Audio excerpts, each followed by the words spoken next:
Have you ever found yourself in a situation where you've been hurt and you bring it up and somehow you end up apologizing? Today on the Relationship Real Talk show, we're going to be talking about why that guilt gets shifted, how you can deal with it, and prevent yourself from getting caught in that cycle. So stay with us.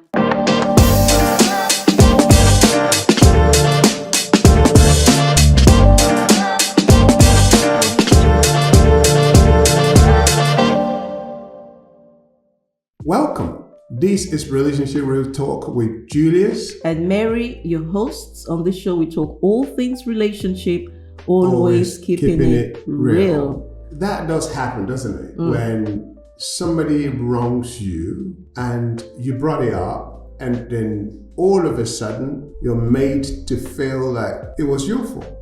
You were the one that should be apologizing. That's kind of crazy. It's quite common, but before we get into this discussion, I just want you to hit that subscribe button if you haven't already.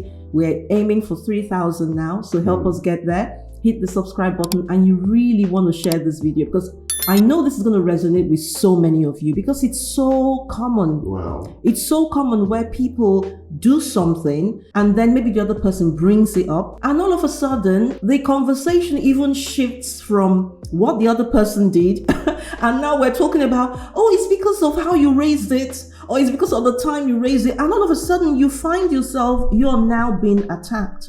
So in the first place, why do you think people start to feel guilty when they are the ones that have been wronged and they've brought it up and they allow themselves to feel guilty because of the way it's been handled? One thing, what I've observed in life is that there are some people that are better at making arguments than others.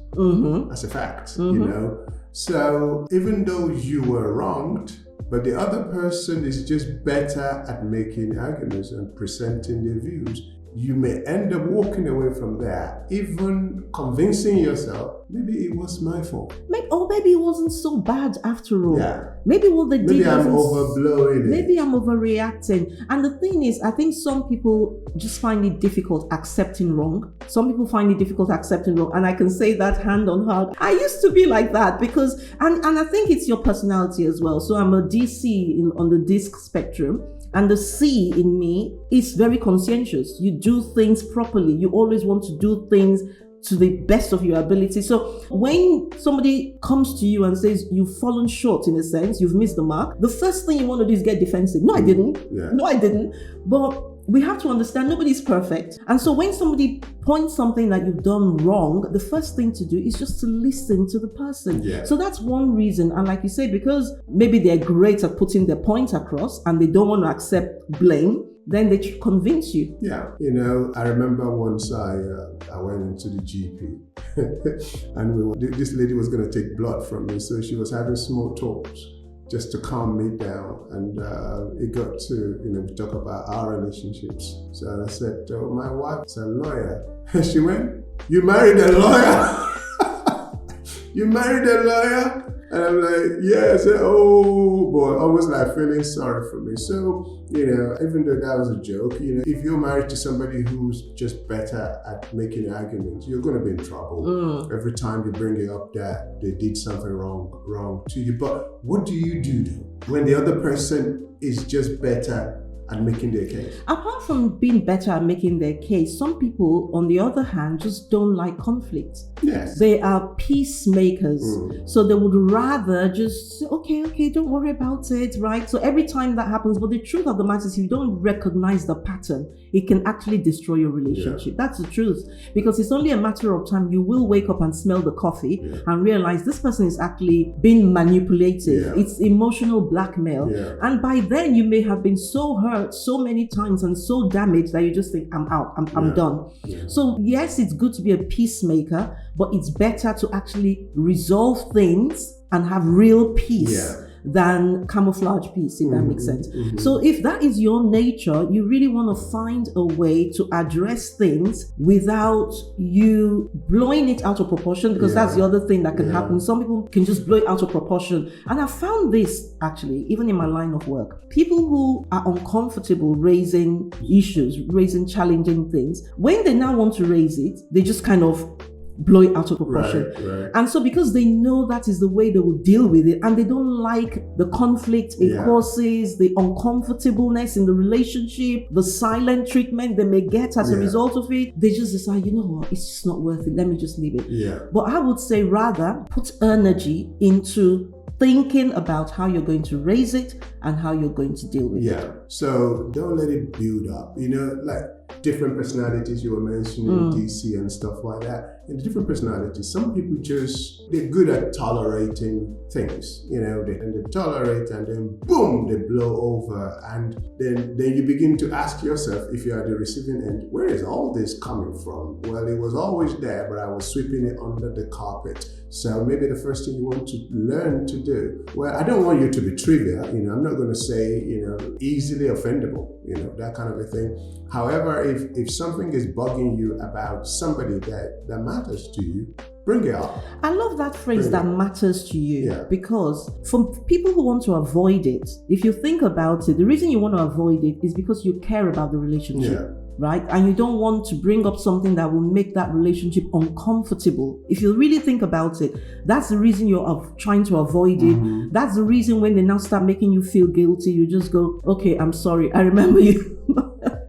Especially when we just got married, you were so quick to apologize. Sometimes I don't want to hear you say I'm sorry. And somebody will be like, why don't you want to hear I'm sorry? I'm like, no, don't just say I'm sorry. I want us to talk about it, right? So you might be quick to say I'm sorry because you care about the relationship. You want to avoid the uncomfortable feeling.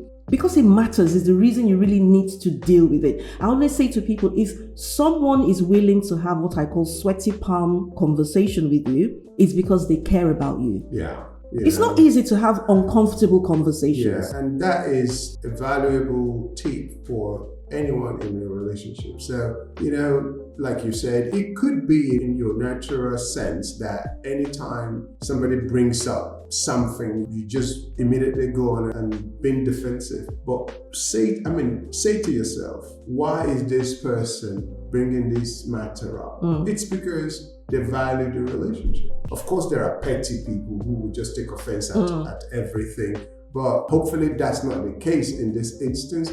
You have, first of all, be appreciative of this other person and say, I really appreciate you bringing it up because you could have just kept quiet and I would never know that this is actually affecting you. So appreciate them and listen to what they say. Don't just rub it. Don't just ignore and disregard it. Yeah, don't just like wave it up and say, oh, that's nothing. Come on, don't let that, acknowledge what they're saying to you. Apologize for the way you made them feel, even though that may not be your intention. Apologize and make a promise that I will be a little bit more careful. We want to hear from you. Have you ever found yourself in that place where somebody did something to hurt you and then you found yourself feeling guilty and having to apologize? We would love to hear from you. I think the other thing that comes into play sometimes is power dynamics. Right. Some people, they want to hold the power in the relationship. And so when they feel like I'm losing that power, they use guilt to try and gain back that power. It's manipulative. It's manipulative. And I think that's a big point we want to leave you with. If you're that person who will always be the one to take and the one to quickly say, I'm sorry, just for the sake of peace, it's not healthy.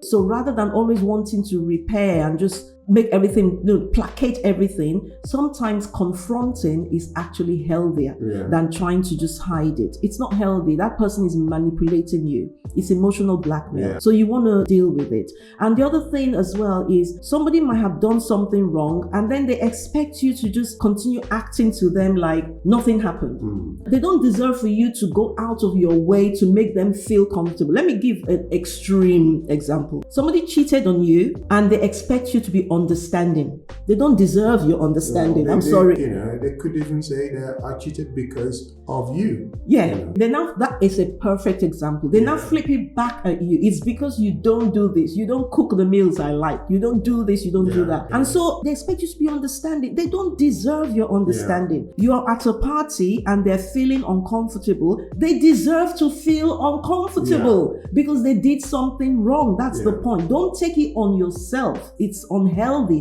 for you to start to feel like, oh, I should be kind, I should be nice, but we shouldn't disregard what people do. So one way that we can deal with it is slow down when you want to raise the issue, because I think sometimes when it's easier for people that are like that to flip the table around and put the guilt on you, it's when things are moving very fast. You're talking, I'm talking, we're not even listening to each other, and all of a sudden you find yourself, and then the argument moves from what happened to what happened after what happened. So like you said, I cheated, the argument, or not argument, the conversation shifts from the fact that I cheated to why you think, or why I think I cheated. Yeah.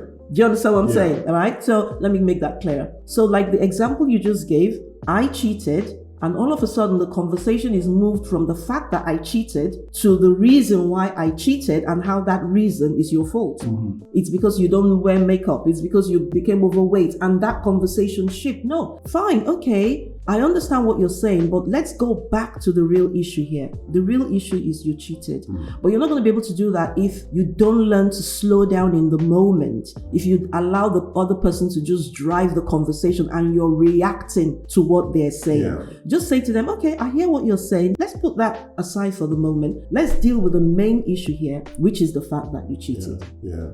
And I think moving away from romantic relationship, just general relationship, it goes back to earlier episode where we talked about your values and stuff.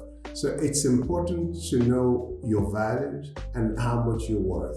If you're in a relationship where it's just one-sided, then you're not in a relationship.